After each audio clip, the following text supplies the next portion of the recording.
Vamos concluir aqui a nossa reflexão sobre a inveja. É negativo, porque estão falando sobre a inveja, né? O invejoso não vive feliz e jamais alcançará a felicidade propriamente. Mesmo para quem nem crê em Deus, não tem religião, a inveja é o tempero da frustração, do desespero, de uma vida mergulhada na amargura sem fim. O bem faz parte do núcleo mais profundo do ser humano, não o mal. A paz, a alegria, a felicidade jamais entrarão no coração do invejoso. Estes bens não se alcançam com a infelicidade alheia. Não consegue. Ah, com a infelicidade alheia eu vou ser feliz. Nunca vai ser nunca, meu filho. Felicidade vem de outra fonte.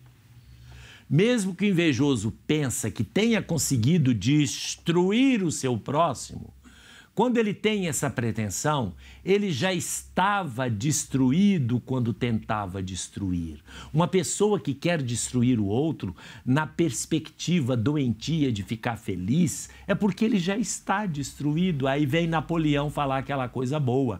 Já é um atestado de incompetência, de inferioridade.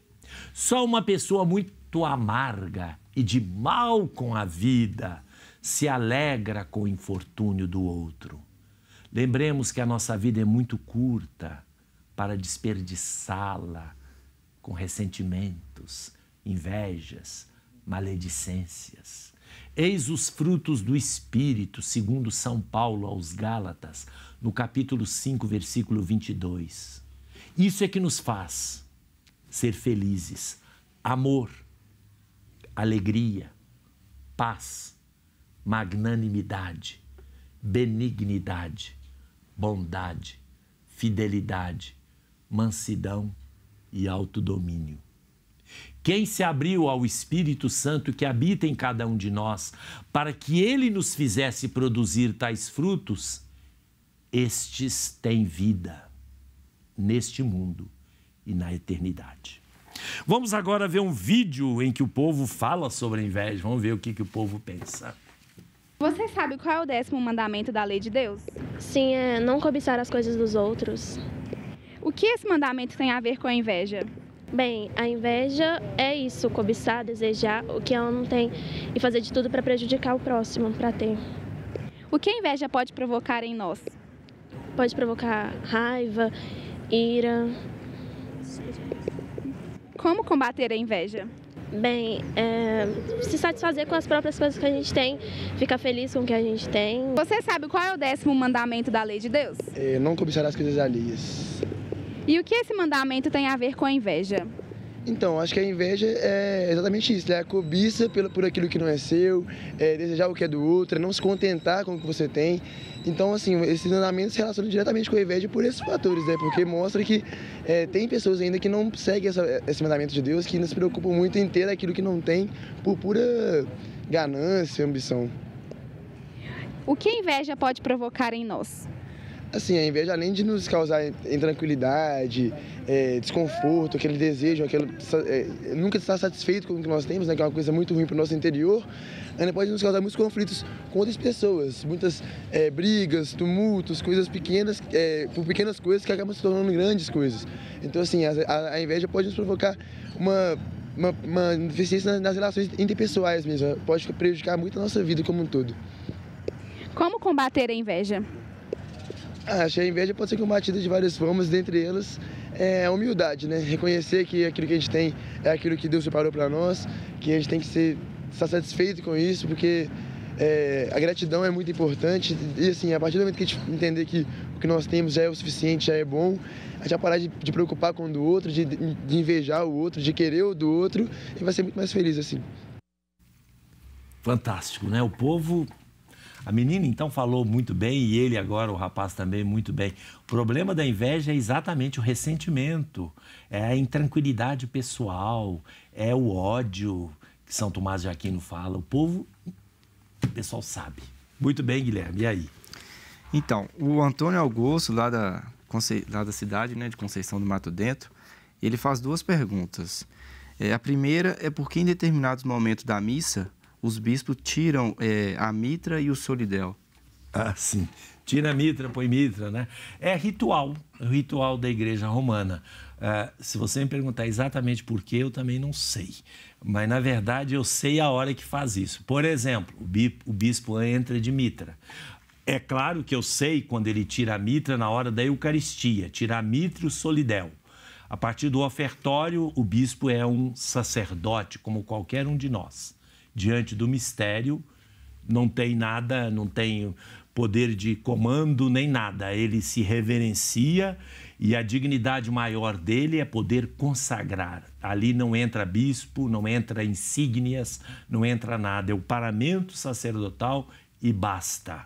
Agora, a gente sabe que na hora que ele estiver, toda vez que o bispo ficar sentado com algum tempo na liturgia da palavra, ele fica sem mitra e só com o solidel.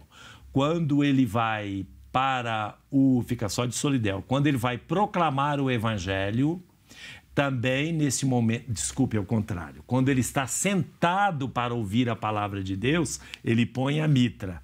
Quando ele vai proclamar o evangelho, ele tira a mitra e proclama o evangelho com o báculo. Quando chega na homilia, ele pode ter o báculo e a mitra. Então, é um tira e põe que a gente tem que olhar o ritual romano. Agora, eu só sei que quando ele tira tudo, a mitra e o báculo e as insígnias episcopais, menos o anel, aí é exatamente a reverência profunda, a igualdade fundamental dele como sacerdote, como todos os padres, é a dignidade maior que ele pode ter. Santo Agostinho tinha uma frase muito bonita. Ele diz assim: para vós sou bispo, para mim sou batizado. O primeiro é responsabilidade, o segundo é honra. Vamos lá? Então, é a segunda pergunta lá do Antônio. Ele fala o seguinte, que ouviu alguns teólogos dizerem que os fatos narrados nos evangelhos não podem ser considerados como históricos, pois não aconteceram realmente. Outros dizem que são relativos à fé e outros ainda que aconteceram sim. Sim. Por exemplo, Jesus andou sobre as águas? Como entender isso? Nós já até discutimos isso. Eu não quero entrar em aspectos particulares, porque aí tem explicações variadas. Mas a tese fundamental que você pode ter na cabeça, ninguém tem tanta divisão desta forma nas apreciações da historicidade. Se trata do Jesus histórico. O Jesus histórico nós temos acesso não diretamente, nós temos acesso pelo testemunho apostólico. Ou seja, dizer que esta história de Jesus é toda falseada e mentirosa e que todos os fatos e milagres lá narrados não têm mordência histórica é bobagem. Não é só bobagem do ponto de vista da piedade, não. Do ponto de vista científico. Os evangelhos canônicos, eles têm milhares de títulos em publicação, em análise, em estudos, e nenhum estudo chega a esta conclusão. O que se chega à conclusão é de que deve se analisar através daquilo que se chama em alemão Formgeschichte, Redaktionsgeschichte, ou seja, a história das formas, a história das redações, para saber exatamente extrair o núcleo histórico, e isto é possível. Isto é possível. Agora, quais relatos têm uma mordência histórica maior ou menor? Aí é só o especialista ou você fazendo um curso de exegese, você vai poder analisar. De qualquer maneira, mentira não existe. Não existe essa categoria de mentira. Tudo que é transmitido é para a nossa edificação. Muito bom. O Charles Lenoir. Olá, bom dia, Padre Cândido, Guilherme e a todos. O senhor é muito simpático. Obrigado. E eu fico impressionado com o profundo conhecimento que o possui acerca das questões de fé, pois aprendo muito. Gostaria de saber o que é apologética. Fiquem sempre com Deus, paz e bem. Pois é, não vou responder depois. Já me colocaram. Ele fica com a mãozinha assim. Tchauzinho. Então voltamos depois do tchauzinho. Daqui a sexto bloco a gente vai concluir o programa.